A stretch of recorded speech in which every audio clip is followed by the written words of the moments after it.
don't want really low-earning people to be exposed to the kind of risks and pernicious behaviours that have characterised capital markets over the last little while. I mean, an interesting little example. So we campaign for responsible investment, and we try and sort of rank and provide sort of an independent assessment of how all the different pension funds out there are doing. One of the very biggest pension funds of all is the University Superannuation Scheme. And in fact, the origins of Fair Pensions was a brilliant campaign run by People and Planet and staff in universities across the country to try and put some real pressure on their own pension trustees and the people that look after their pension savings to act in a more sustainable and responsible manner. And USS has sort of been pretty good, in a way, you could say, adopting all these responsible investment strategies and policies. But it's interesting to note that when any of these new coal company IPOs come up, and mining IPOs, a lot of the initial public offering where a company that was private becomes public in order to go, in order to attract more capital. These new IPOs, USS, the University Superannuation Scheme, is in on all of them. So it actually has one of the most carbon-intensive portfolios of any pension scheme in the country, probably a fact unknown to staff who work in the university. So there's a little example of where we're horribly ignorant of what is done in our name. And I think that's really one of the lessons with banking as well. We are all shareholders well, particularly in RBS and Lloyds through the fact that they're taxpayer-owned, or very significantly so. But also, we're big shareholders in HSBC and Barclays and all the rest of them. So how can we be a part of the solution is kind of what we're working at towards, we're trying to work out at Fair Pensions. And to some extent, what we need is bright people like Lydia to come up with an alternative analysis that we can then get behind, because we're not particularly banking experts at Fair Pensions. What we are expert in is how do we hold these institutions more accountable to our interests, given that they act on our behalf.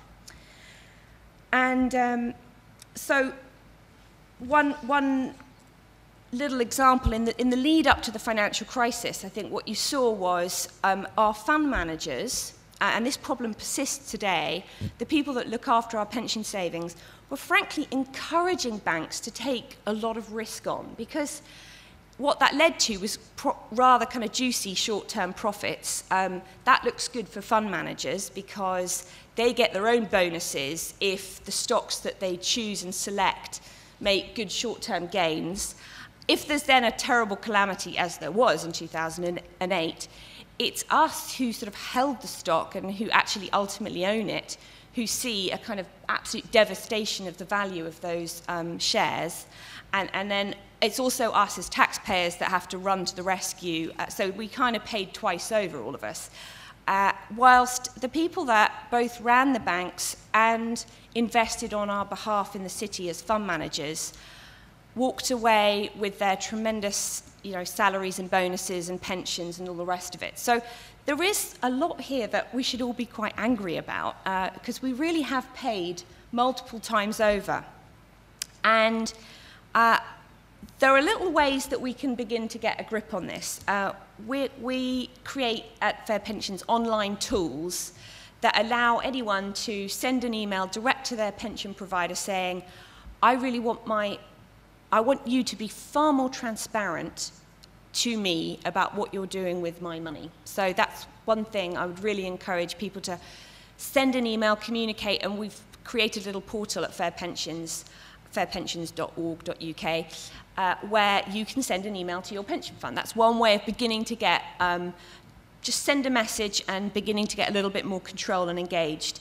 And one thing I'd really be interested, I know I'm under great time pressure here, but to hear from the audience is, would the whole question of outrageous CEO pay, and particularly in banking, bank pay, be something that you would be interested in Fair Pensions getting to grips with next year. We're working this year on a fantastic campaign for living wages, using shareholder power to put pressure on FTSE 100 companies in all sectors to become living wage employers. But with CEO pay, and probably worst in banking, having gone up 32% over the last year, while the rest of us in the economy got 2% average pay rises, less than inflation, which is not only an affront to social justice, but actually an incredible rip-off to shareholders.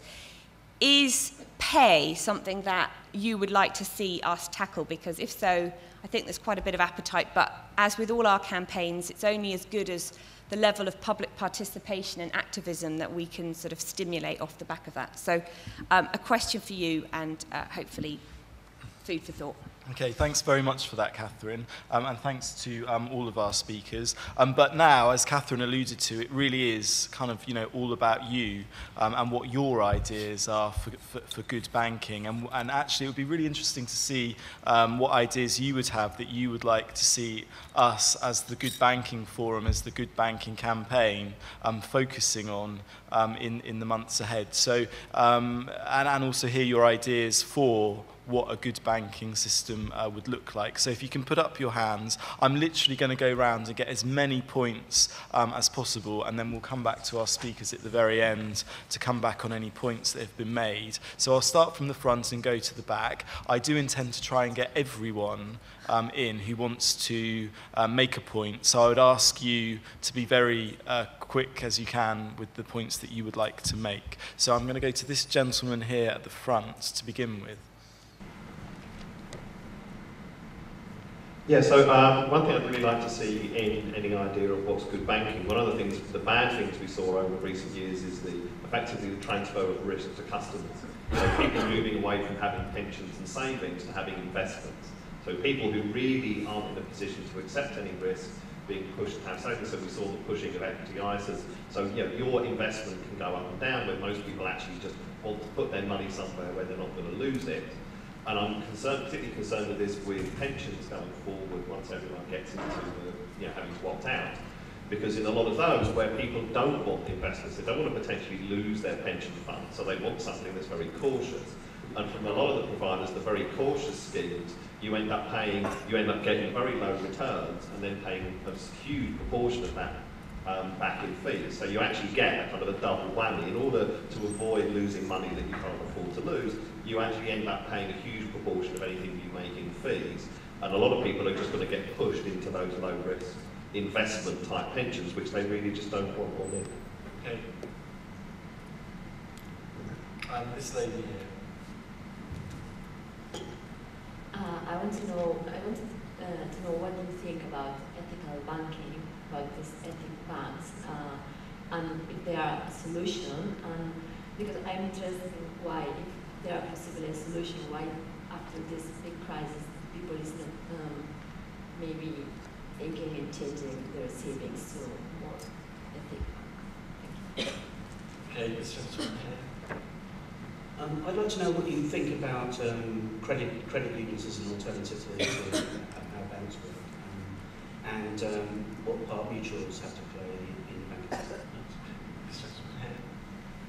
Thanks. I'd like to ask whether we can stop describing banking as an industry, because I think it's misleading to think of this in the sense of real industries that make things or do things rather than move money around.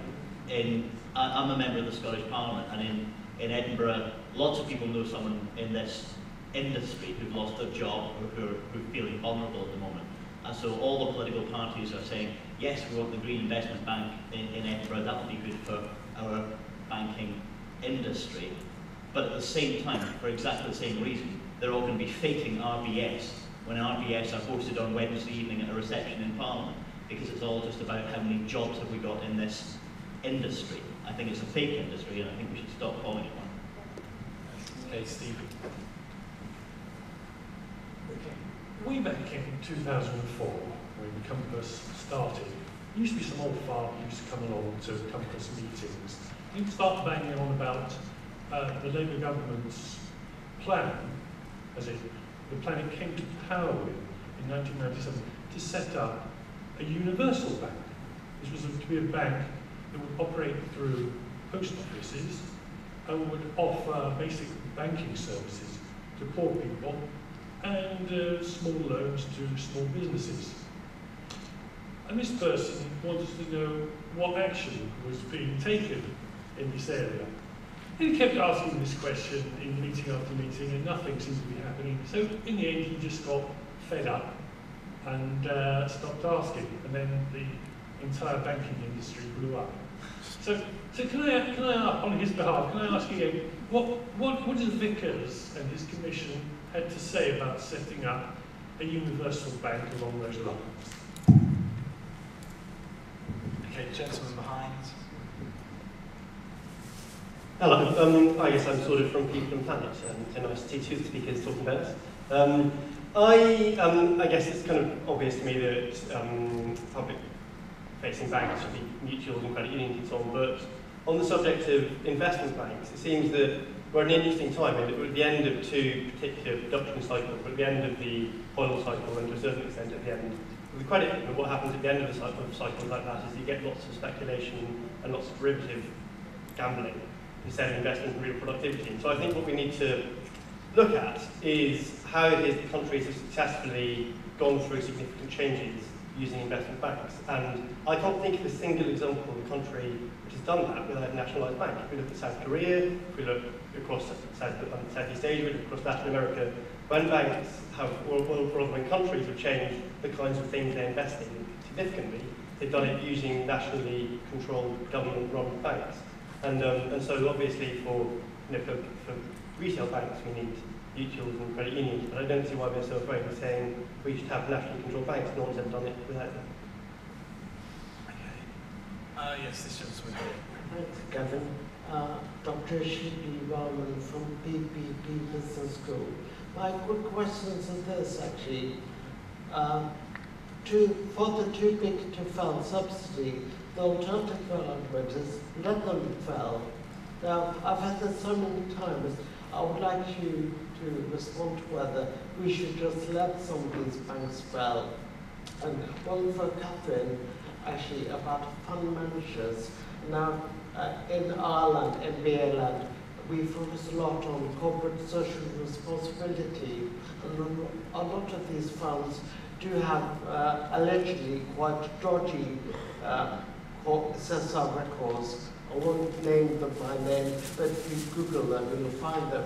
Now, some of them quite innocuous, including shops on Oxford Street, you would say. Should we just have a very high threshold to allow fund managers to invest in?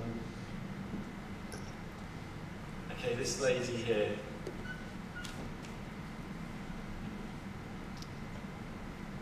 Hi. I'd just like your response to two other suggestions I've heard from both one good and one bad source.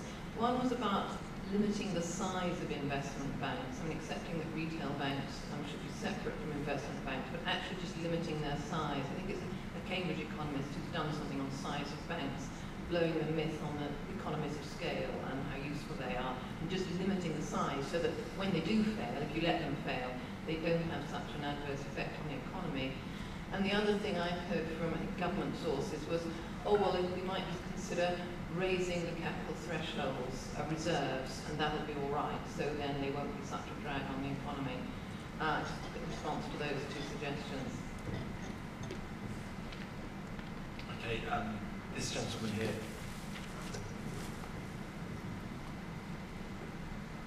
Thanks.